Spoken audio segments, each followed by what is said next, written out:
Hi, my name is Nancy Hancock. I'm the founder and current executive director of Little Orphans Kitten Rescue.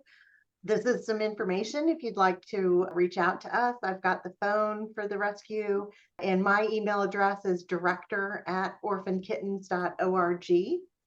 So this is the first time we're doing this, and it is intended to just give a kind of quick overview of the different volunteer opportunities with Little Orphans Kitten Rescue and to see what y'all are interested in doing. I know not everyone can foster kittens. I myself, my job no longer is compatible with taking neonatal kittens with me to work. So I can foster them after they're weaned, but before that, I can't. So I do a bunch of other stuff and could really use some other volunteers to help with a lot of it. So I thought I'd just do a quick overview of the different ways that people can volunteer with us. Every method of volunteering helps to save tiny lives. And so all volunteers are super, super valued by us. So just as a kind of overview, Little Orphans was established in 2011, and our purpose is to save tiny kittens, to save those kittens who have no mother but are still nursing and need to be bottle fed. It became clear to us back in the early 2000s that other rescues and shelters were not able to care for these kittens, that euthanasia rates were exceedingly high for these kittens in shelters. They would automatically get euthanized because they just did not have the ability to care for these babies around the clock. So we started in order to provide an alternative to euthanasia, hope for these kittens to be able to live a long life. At the same time, we ensure that they don't continue contributing to the problem with overpopulation of strays.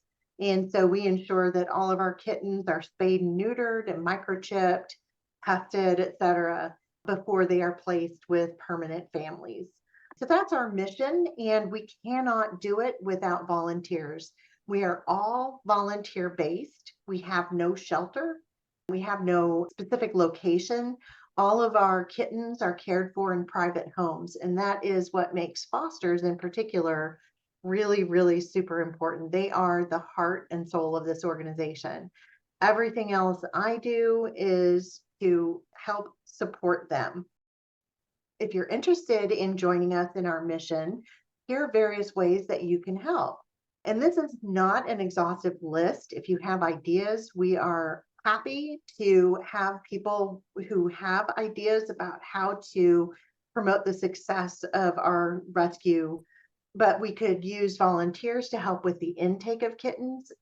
Kitten foster, we're always looking for fosters who can care for kittens in their homes. Provide support to our fosters. Help with adoptions. The adoption process is involved on our end. So volunteers who can help with adoptions, volunteers to help with fundraising and promotions, public awareness, administrative support, and also with website and social media aspects of our organization. And this is, again, not an exhaustive list. If you have other ideas for how to help us fulfill our mission, we are very much open to hearing your ideas and to supporting new programs and approaches. So if you're interested in helping us with intake, essentially what you would do is field phone calls from other shelters, rescues. One of our partners is the Louisville Metro Animal Services. So sometimes we get a call from them when they are out on a call and they get little babies in and they need someone to care for them.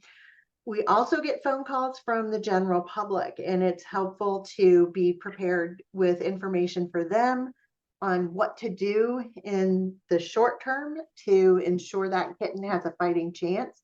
Primarily, it's advising them about hypothermia, how to keep the kitten warm, and also with bottle feeding in the interim while we try to line up a foster.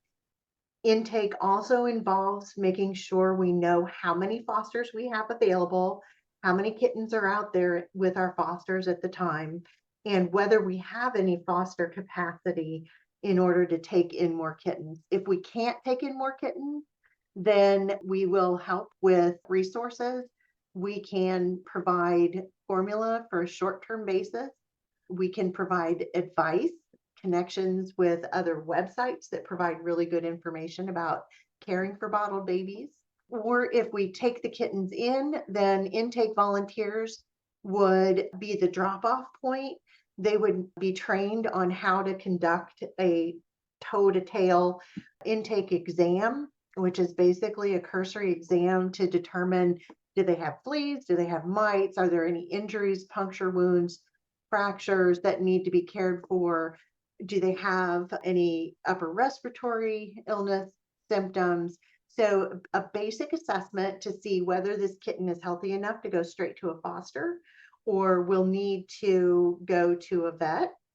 If they're healthy enough to go to a foster, what medications do we need to send with that foster? And then the intake people would also need to keep on hand certain supplies that they would be able to give to fosters when they transfer kittens to them. That is the short version of what would be involved in intaking kittens.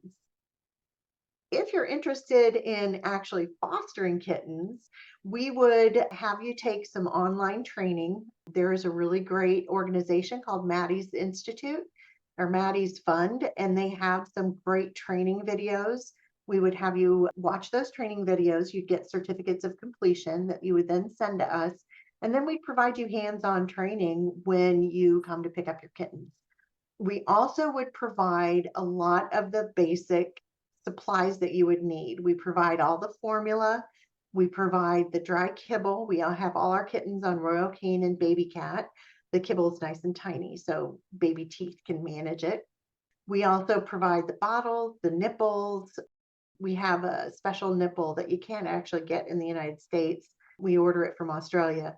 And these nipples are very, very natural. And so we have a very good success rate in getting kittens to latch because they feel so natural. So we provide bottles, nipples, shaker bottles to help you mix the formula. We provide a little kitchen scale for you to monitor the weight of the kittens. We provide some bins for you to keep the kittens in. We provide a heating pad that does not shut off automatically, so the warmth will stay. If you become specialized in the care of critical needs kittens, then we also have some incubators that we send home with a couple of fosters. We've got 2 at the moment, and we are working towards purchasing another one this year. So we'd have that to support and a number of other things like dewormer and other kind of medications that we keep on hand. As a foster, you would need to care for the kittens. You would also need to provide good quality photographs of those kittens that we can post on adoption sites and social media to promote adoption of those kittens. And because these babies grow so quickly, we would need to get updated pictures on basically a weekly basis. You would need to be ready to administer medications. That actually includes primarily, they're all oral medications, so they're liquid because the pills are just too huge for babies and they're minuscule doses that you give to babies. But in addition to medications, we also start our kittens on FVRCP vaccines at 6 weeks, but we use intranasal. So it's easy enough for fosters to administer those vaccines themselves. You'd need to be prepared with transportation means to get them to and from vet visits. If, heaven forbid, you have an emergency situation, get them to one of the emergency vets in town. And when we have adopters lined up for your kittens, be prepared to arrange for meetings with those adopters. Most often, our fosters will allow adopters, they're pre-screened and pre-approved, to meet them at their home to meet the kittens. And then also assisting with the final adoption when they pick up the kitten and keep that adopter informed about when the kitten would be ready to be picked up and so on. So that's the long and short of what's involved in fostering. We also are developing a program for ongoing training for our volunteer fosters.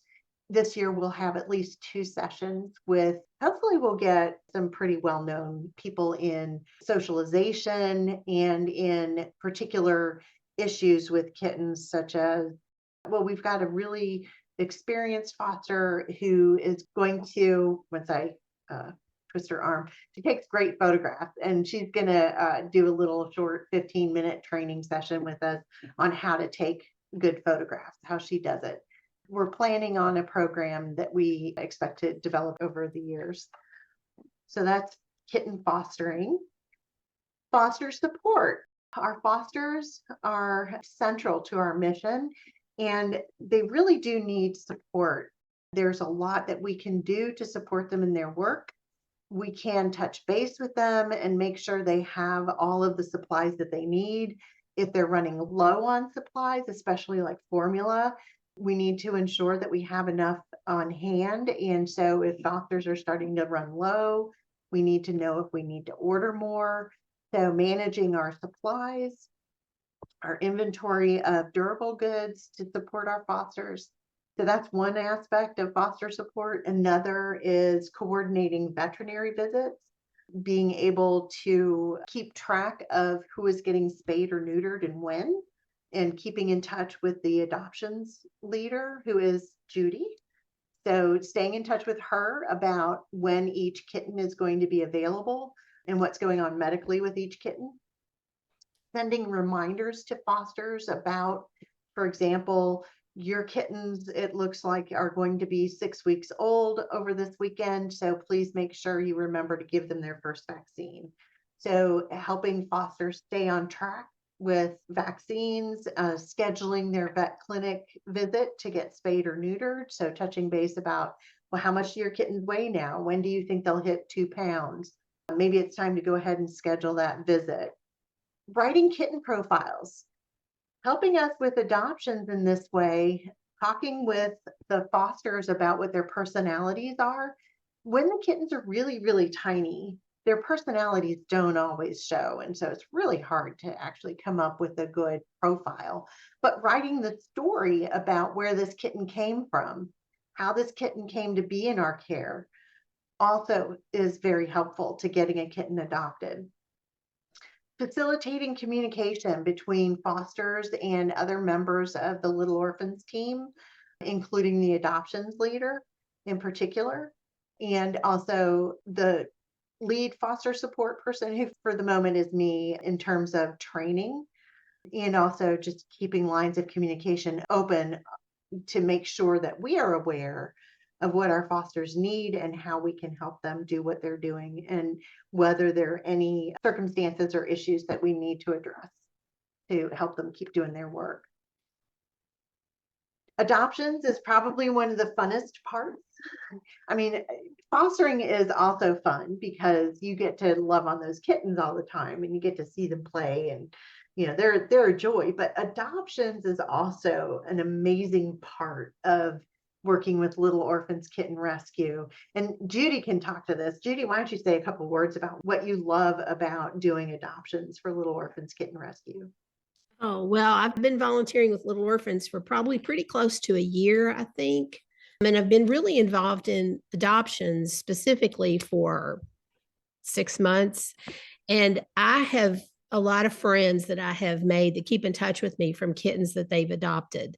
And they send me pictures as they grow, which I share with Nancy and everybody. And it's just been the best to have a family that just recently lost a pet and don't know what to do as far as where to find a kitten.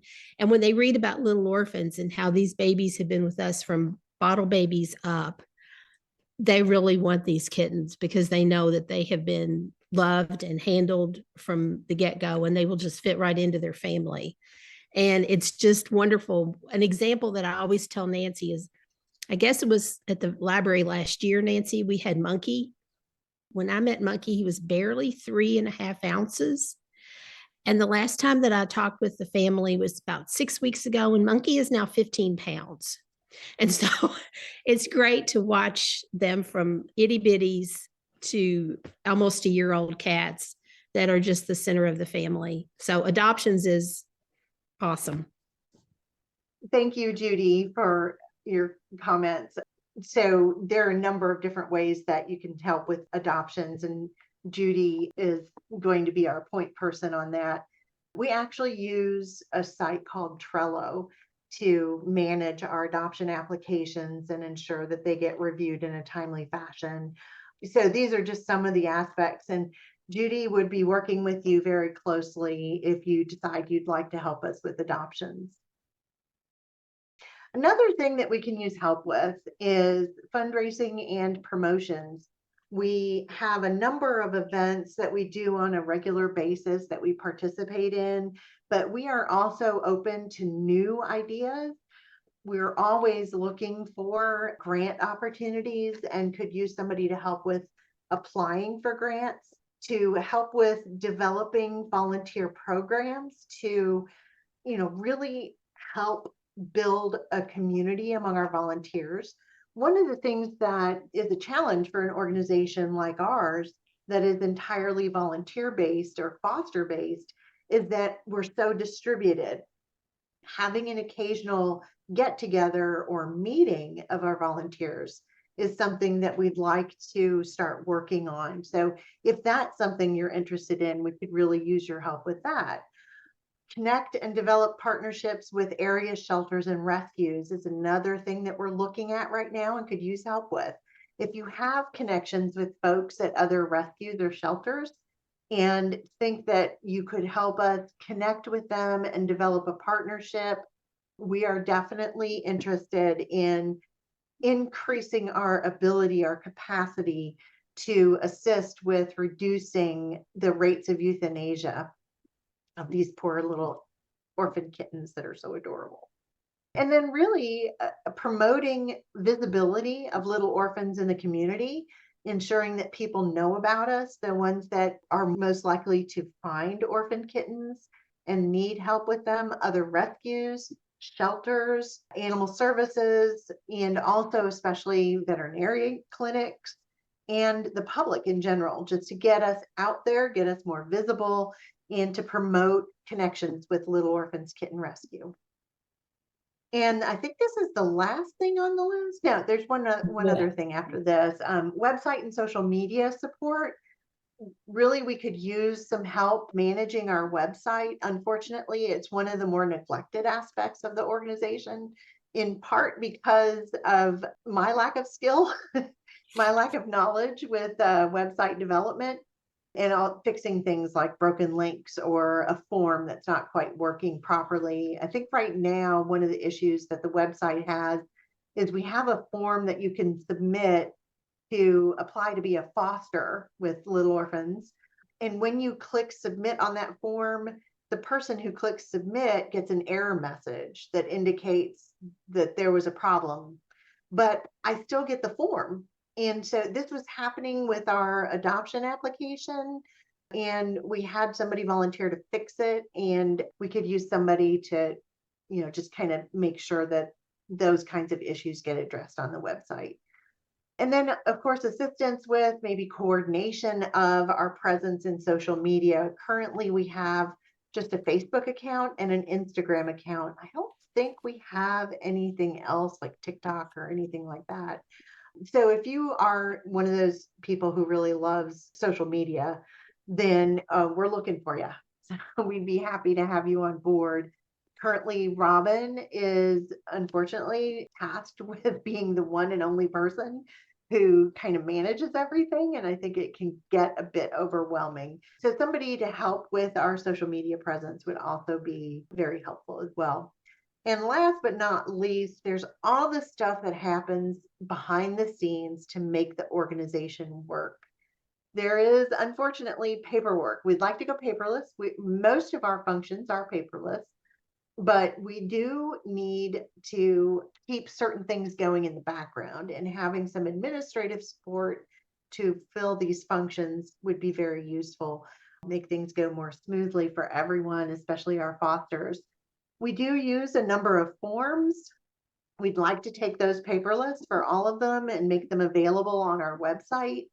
We use an online database that is run by 24 Pet Watch, which is a microchip manufacturer. We've used it for years, and fortunately, 24 Pet lets us use it for free. It is a super, super powerful database system that I know very little about.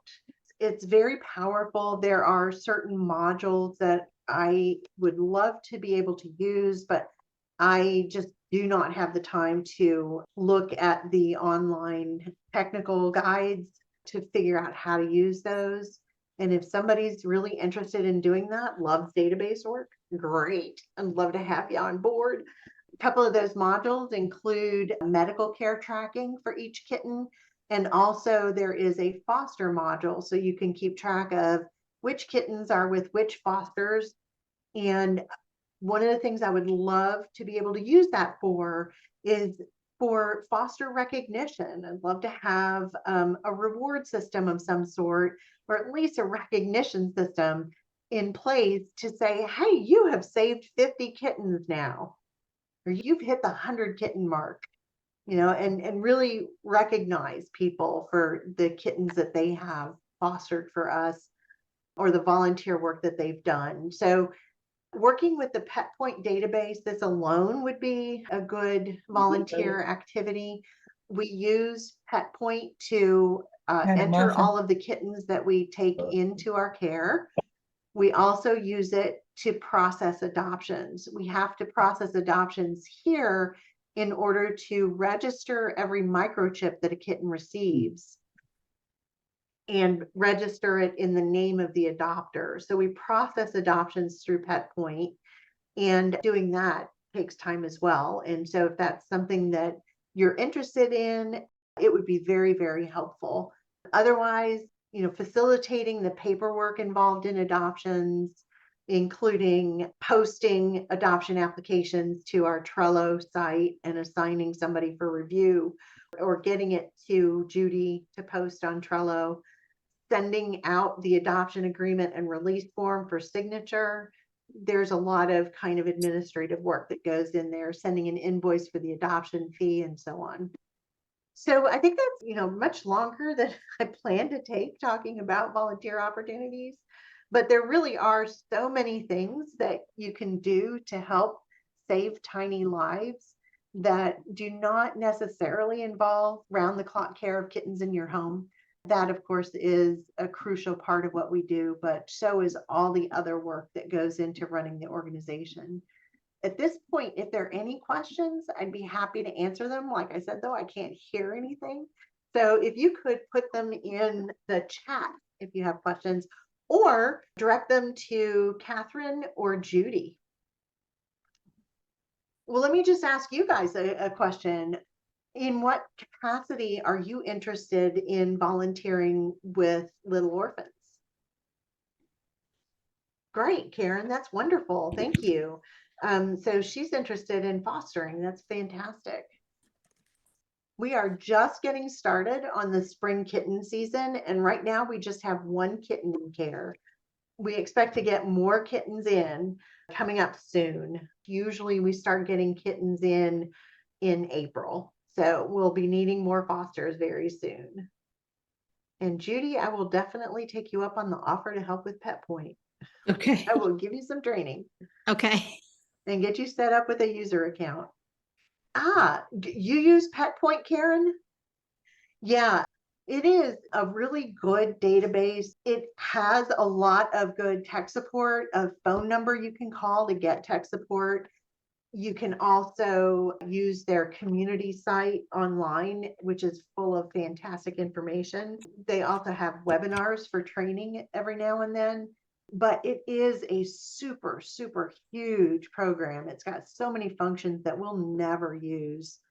It is designed for and used by huge shelters like the Los Angeles Humane Society there. They use it. Like, so it's got a lot of functionality that we will never take advantage of. It's just really overwhelming. Oh, transportation would be fantastic. That is really helpful too. Sometimes fosters cannot transport to a spay neuter appointment or pick them up at the end of the day, one of the two. So coordinating with that would be also fantastic. That's great. Sam has said that he'd love to be on the list for anyone needing a foster. Sam, are you thinking about actually fostering a litter of kittens yourself, or being kind of like a relief foster, where if a foster is going to be going out of town or has a family emergency or something, you could be a temporary foster until that person gets back? Because we can use temporary fosters as well like that. Great. Well, we'll definitely stay in touch. Yes, the Maddie's Fund training is something that you can do on your own. If you go to our website, let me see, actually, I can show you. Okay, so if you go to our website at orphankittens.org, you can click on foster. Now, this is the form that is going to give you an error message, but it will get to us. And here is a list of the things that you do in order to become a foster with us. So these are links to the actual training. So Caring for Orphan Kittens is a webinar that you would take. You will have to register with Maddie's Fund, but there's no fee or anything, and you create your own password. And then they have a lot of other really good follow-up materials and stuff. And so we also have recommended and ongoing learning, other kinds of what they call flash classes. So they're real short, and you can learn about, how to check a foster kitten for dehydration, what to do when you've got a kitten with diarrhea, how to handle it, how to know if it's an emergency. What about upper respiratory? You got questions about upper respiratory infections, figuring out what it is?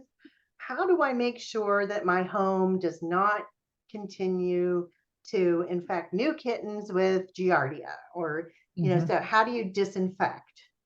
So all of this is additional information that's available online, but this is the required training. Okay. And you would get a certificate of completion once you have finished. And then you just send me a copy of the certificate of completion. And then there's also a form that you fill out, a foster agreement and an application form to give me your information, name, address, phone number, etc. And once we have you all set up as a foster, then when I get kittens in and need a foster, I send out an appeal to all of our fosters that are available. And if you can take the litter, then we'll give you the hands-on training at the moment that you pick them up. Oftentimes we cannot take in kittens until we have a foster saying, yes, I can take them. I wish that we could do that somewhat differently, but we just don't have the capacity to. And then there are other kinds of resources on our website, links to, this is the most important one here, the bottle feeding and stomach capacity chart, which is really good for tracking a kitten's. You can guesstimate their age when they first come to you based on how much they weigh. Bottle babies, however, are a little bit slower to gain weight. And so after they've been in our care for a little while, the weight doesn't tell you how old they are.